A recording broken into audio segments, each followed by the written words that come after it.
Que tú nacieras, te conocía y te consagré para ser mi profeta en las naciones. Yo te escogí. Qué interesante entonces para los jóvenes darse cuenta que el seminario es algo muy bonito. Es como estar de huésped a tiempo completo, que le den todo día y noche viviendo ahí, aprendiendo a ser Jesús. De eso se trata, aprender a ser Jesucristo para después irradiar a Jesucristo con nuestra vida. Padre, el 16 de marzo es ordenación.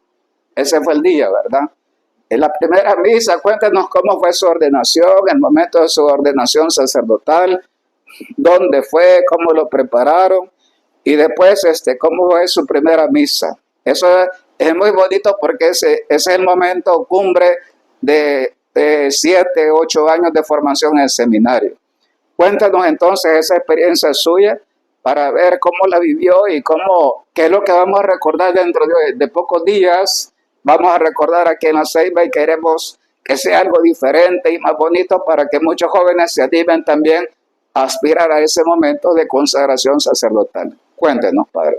Yo fui ordenado el 16 de marzo de 1996 por la imposición de manos de Monseñor Ángel Carachana, obispo de San Pedro Sula. Yo cuando salí del seminario, el obispo anterior, Monseñor Jaime Brufao, cuando uno venía en noviembre o diciembre ya de vacaciones que terminaba el seminario, le daba el diaconado y el 29 de junio le daba, el sacerdocio en la fiesta de San Pedro y San Pablo. Ya cuando yo salí, pues tuve que esperar porque no había obispo. Monseñor Jaime Rufao había renunciado por motivos de salud y entonces estaba el cardenal Rodríguez como administrador apostólico de San Pedro Sula. Una linda experiencia, pero me tocó esperar al nuevo obispo que viniera para que me ordenara. Monseñor Ángel Carachana me ordenó de diácono y en la misma orden de mi diácono ordenó a Nemesio de sacerdote, porque Nemesio era diácono y luego pues ya lo ordenó de sacerdote en la misma ceremonia. O sea que el primer diácono que Monseñor Ángel Carachana ordenó fue a mí, el primer sacerdote, el padre Nemesio, en la misma ceremonia. Luego, después pues de la ordenación sacerdotal mía, que fue el 16 de marzo de 1996, muy bonito, para que la alegría se cumple en todo lo ideal, lo que uno sueña durante el camino del seminario, es un día estar ahí, ese momento tan bonito, tan precioso. Y la verdad que hice mi retiro espiritual para la ordenación sacerdotal, me lo dirigió el padre Claudio Guillet, mi director espiritual del seminario, porque Monseñor Ángel Carachana, él me dirigió el retiro para el diaconado, pero para el sacerdocio él no podía y me dijo que buscara. Y el padre Claudio Guillet, que me había acompañado en el seminario, pues él me dirigió los ejercicios allá en Tegucigalpa. Una linda experiencia y él me preparó para ese momento, para que tomara conciencia de ese paso que iba a dar. Un paso muy importante en nuestra vida. Decir sí al Señor es consagrar su vida para siempre al servicio de Dios. Y algo muy bonito que me enseñó Claudio Guillet, y yo quiero compartir con los jóvenes, y siempre lo recuerdo, las enseñanzas de él: la madurez humana es la capacidad de decir sí cuando es sí y no cuando es no. Eso me lo enseñó mi director espiritual del seminario. La madurez humana es la capacidad de decir cuando es sí, decir sí cuando es sí y no cuando es no. Y la alegría de decir sí al Señor. Después de unos ejercicios espirituales, de encuentro con el Señor, decir sí, Señor, aquí estoy. Algo muy bonito también que me enseñó él a verme, cómo te ves tú de aquí a 5 años de sacerdote, cómo te ves de aquí a 10 años, a 15, cómo te ves tú. Y eso siempre lo reviso en mi vida. Ver cómo me veo de aquí a otros 5 años de sacerdote. Entonces, un momento muy lindo, el momento de la ordenación sacerdotal. Algunos me decían de que tomar algo para los nervios, alguna pastilla. Yo digo, no, pero vas a llorar, ¿no? A lo mejor sí. Y la verdad que estaba fuerte, pero cuando ya me revistieron y todo como sacerdote y me presenté ante la comunidad ya ordenado sacerdote y me dio un aplauso, ahí sí ya hice un poquito pero me contuve Pero un momento tan precioso que uno siente la gracia de Dios. Quizás es importantísimo ese momento. Vamos, igual que le pasa a los esposos en su consentimiento. Para nosotros el consentimiento matrimonial es cuando nos postramos y ante el obispo prometemos obediencia y vivir el celibato, ¿verdad, Padre? Claro, y nos sí. consagran las manos sacerdotales. Ese momento de la ordenación del 16 de marzo, hace 30 años, ¿cómo lo vivió? ¿Cómo fue ese momento? ¿Qué vivía? ¿Qué sentía el Padre Jesús dentro de su corazón en ese momento frente al Señor que lo estaba consagrando a través de su obispo? No, un gran gozo, una gran alegría, y ya les comentaba en la entrevista anterior de que mi mamá murió 4 semanas antes de mi ordenación y por eso me cambiaron la fecha. Pero para comenzar la ordenación el obispo hizo alusión a mi mamá y habló de la situación de ella junto a Dios y todo eso, y eso me dio una gran paz a mí. El obispo Monseñor Garachana preparó un poquito el ambiente porque sabía lo que había pasado, el cambio de fecha de diciembre a marzo, y eso me dio una gran paz. Aunque ella no estaba presente ahí, pero sabía que ella, como sea, desde el cielo estaba atenta viendo cómo ordenar a su hijo. Es un momento muy lindo, también con la presencia de mis hermanos, de mis amistades, mi papá también estaba ahí, mi papá estaba vivo, mi papá y mi hermana llevaron ornamentos. Es un momento tan lindo que se vive y que se experimenta. La verdad es el momento más importante de nuestra vida, que nos consagramos plenamente al servicio de Cristo y de su iglesia. ¿Y cómo fue para usted después la primera misa, Padre? Usted nos comentaba un poquito, ya cuando la gente lo vio revestido le aplaudió. Hay cosas bien bonitas que nosotros recordamos de ese momento. Del momento de la consagración del 16 al 17 de marzo, que es la primera misa. ¿Cómo fue su primera misa, Padre? Muy bien, yo estaba en la parroquia, yo vivía cuando me ordené en la parroquia de Choloma, allá frente al parque municipal de Choloma, hay una casa cural nueva, todavía no estaba muy amueblada porque estaba recién construida.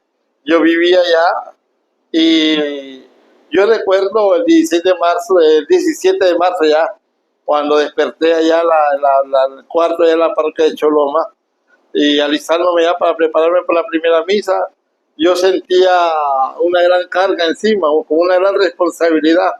Y me senté, hice una meditación ahí a la orilla de la cama y le dije: Señor, ya soy sacerdote para toda la vida, no para 10 años, para toda la vida.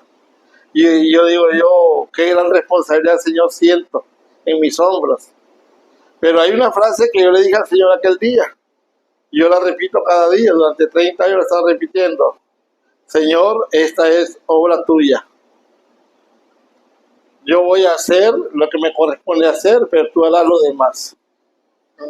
Yo hago mi parte y tú pones lo demás. Porque esta obra es humana. Dios se vale lo humano, sí, pero es divina. Y lo humano depende de lo divino. Eso es, Señor, yo pongo mi parte y tú pones lo demás.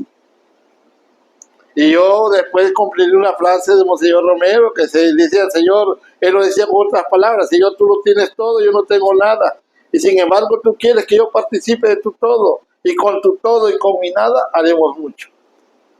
Muy bien, sabemos cuánto hizo Monseñor Oscar Arnulfo Romero, que ha sido elevado a los altares. Entonces, Padre, ¿cómo fue sus primeros años de padre? ¿Y cómo le pasa a los casados? Que los primeros años marcan la vida de los casados y por supuesto de los sacerdotes también. Nosotros a veces hemos hablado que es importante el sacerdote, el párroco, con el cual nos pone el obispo al principio, ¿verdad? ¿Cuánto nos marca esa experiencia? ¿Cómo fue su experiencia, Padre? Sus primeros 2 o 3 años ya de sacerdote. Muy bien, durante el diaconado, bueno, de la práctica pastoral y el diaconado lo hice ahí en la parroquia de Choloma. Estaba en la parroquia y una vicaría, estaba en trámite, yo hice ahí la vicaría en práctica pastoral. Y luego ya cuando yo me ordené sacerdote, pues continué ahí un tiempito, porque ya el obispo me dijo que venía para La Ceiba. ¿Por qué La Ceiba? Por mi relación con los padres claretianos. Con los padres claretianos, ¿cómo se llama? Yo estaba de la parroquia de Guadalupe el padre Cruz Ripa era mi director espiritual, y entonces me decía el padre, como yo conocía a casi todos los sacerdotes claretianos, entonces me decía, Monseñor, mira, tengo varias opciones para ti. Una es dejarte aquí en la catedral conmigo, que me ayudes un poquito, ayudes en la catedral y me ayudes aquí un poquito conmigo, el obispado. Algunas reuniones, algunas cositas por ahí. La otra es que estaban con la idea de entregar la parroquia de Chamelecón, allá en San Pedro Sula, y la otra idea era que viniera a La Ceiba por mi relación con los padres claretianos. Y yo le dije a Monseñor, no hay ningún problema, Monseñor, donde usted me mande, yo voy a ir. Y él decidió mandarme aquí a La Ceiba, y vine a la parroquia Natividad. En ese tiempo no era parroquia. Estuvimos un año unidos trabajando en aquel sector oeste de la ciudad, con el padre Francisco Sánchez y un seminarista, Gerson García, estuvimos allá trabajando. Pero hasta un año después el obispo ya no se eligió como parroquia. ¿Para qué? Para que estaba como vicaría, pero trabajamos en la misma línea los padres claretianos. Hasta un año después ya no se eligió como parroquia, un poquito el traspaso pues, de los padres claretianos a los padres diocesanos. Y para mí, ¿cómo se llama? Estuve 10 años en la parroquia de Natividad, los primeros 10 años allá. Y yo he aprendido. Yo recuerdo que yo dije una frase, ¿cómo se llama? Estaba con el padre Carlos Felipe, y ahí en la parroquia de Natividad yo dije que la Natividad era mi primer amor. Entonces el padre Felipe me corrigió y me dijo, el padre Carlos Felipe me dijo, no, no es tu primer amor fue Choloma. Y entonces le dije yo, bueno, pero Natividad para mí es un amor eterno. Entonces, ¿por qué digo ese aspecto? Porque lo que he aprendido dentro del ministerio sacerdotal, de ellos los he recibido, los pininos, los primeros, los que me enseñaron los primeros pasos como sacerdote fue la parroquia Natividad. Claro que todas las parroquias he recibido, de todas, de la parroquia de Choloma, de Natividad, de Santa Cruz de Yojoa, de aquí la parroquia de San Isidro de La Ceiba, que he estado colaborando en Guanaja, he ido también a Robatán a colaborar en San Juan Pueblo, también en San Francisco, que estuve unos meses por allá. Todo, yo he aprendido de todos, pero los primeros pasos, como la mamá que le enseña a caminar al niño, para mí, quien me enseñó un poquito a soltar lo que yo recibí en el seminario, sí fue Choloma, claro, allá, el tiempo de práctica pastoral y diaconado, pero ya inclusive el primer año de sacerdocio lo vine a celebrar aquí, y recuerdo que el padre Nicolás me iba a celebrarlo a la comunidad de San José Esposo, aquí del barrio de La Isla. Entonces, de todas las comunidades, de todas las parroquias he recibido, pero en el fondo, quien me enseñó los primeros pininos a ser pastor ya ordenado sacerdote, fue la parroquia Natividad de nuestro Señor Jesucristo, La Ceiba. Una pregunta que es bonita, y creo yo que todos los que están siguiendo esta serie de vídeos quisieran saber y escuchar. Vaya, usted, por ejemplo, es una persona que ama mucho a la gente. Se lo digo yo como sacerdote que tiene también su edad y ya bastante camino recorrido también como sacerdote.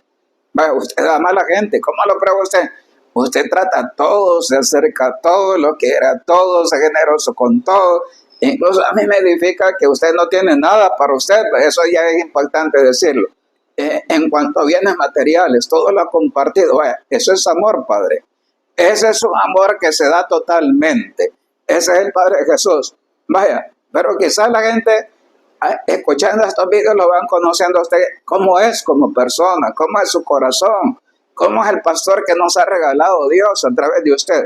Vaya, ¿cuánto ama usted a la gente con la que ha tratado, Padre? ¿Cuánto los ama? Dígaselos aquí en directo para que le quede grabado en el corazón a ellos. Bueno, en todas las parroquias que yo he estado, y yo se los he dicho, de que yo no soy un sacerdote que los anda abrazando ni pegando en la espalda, pero los quiero. Claro que sí, yo siempre digo que Dios me ha encomendado a mí lo que más ama, sus ovejas. Y hay una frase que dice que el que mucho se le dio, mucho se le exigirá, y de eso trato yo, de cumplir la misión. Pero también tuve un maestro, el padre Cruz Ripa, sacerdote claretiano, que me acompañaba durante estaba en la parroquia de Guadalupe como seminarista, que venía de vacaciones, y el padre Cruz Ripa me enseñó a mí de que el buen sacerdote es aquel que da cariño, pero también da rigor. El padre Ripa tenía fama de regañón, que reprendía, y entonces la gente decía, padre Ripa, ¿y usted por qué nos regaña? ¿Por qué nos reprende? Y él le decía, ustedes reprenden a sus hijos, Si los reprendemos, ¿por qué los reprenden? ¿Porque los aman o porque no los aman? No, porque los amamos, que queremos que sean buenos hijos. Pues yo también quiero que sean buenos hijos de Dios. Y me decía, y tú aprende, el buen sacerdote es aquel que da cariño, pero también da rigor. O sea, corrige y corrige por amor. El asunto es que hay que corregir en privado. Y el problema cuando se corrige en público, se daña la ovejita. Entonces, porque yo siempre digo, ¿qué se busca? ¿Corregir al otro o sacarse la cólera? Entonces hay que ver qué se busca. Vaya, en el caso de la familia, yo miro que abuela le agarra la oreja al nieto, ese sí, que el importillo que son traviesos, este niño y le agarra. ¿Qué busca? Si es un niño, enséñale, corríjale con amor y por amor. Entonces yo pienso que, yo siento que como se ama, Dios no me va a reclamar a mí porque no corregí. A lo mejor a veces la forma como lo hago, pero sí me he esforzado por hacerlo en privado. Porque de eso se trata, de ayudar al otro, de decirle las cosas. Yo siempre digo que las cosas hay que decirlas. El problema es la forma como se dice. Pues como el papá que corrige a su hijo, hay dos formas. Una que lo abrace y le diga, hijo o hija, ¿qué pasa? Platicame. Y la otra es gritándole con una faja en la mano, con un garrote en la mano. Entonces hay que decir las cosas. El problema es la forma como se dice. Y si alguien se ha sentido mal por alguna frase que yo le he dicho, algo así, pues discúlpeme, pero soy para cumplir una misión. Que aquí la gente a usted lo ama muchísimo, muchísimo. Yo le hago la broma así, el que más pegue tiene aquí es usted, padre. Eso en el buen sentido. ¿Por qué? La gente lo ama, padre, lo ama. Eso es importante. Yo pienso que la gente ha captado que usted los ama. Y sabe esa parte, porque yo le escuché que dijo que lo quería, yo lo quiero, dice usted. Ahora, ¿por qué no decirle desde el fondo del corazón? Los amo con el amor de Cristo, ¿verdad? El amor que Jesús le puso en las manos, en el corazón, en su ser, el amor que le regaló a través de la Virgen, de su mamá. Y con ese amor limpio, ¿los ama a ellos, padre? No, claro que sí. Yo sí, también sé que Dios me ha dado una autoridad, pero la autoridad vista como un servicio.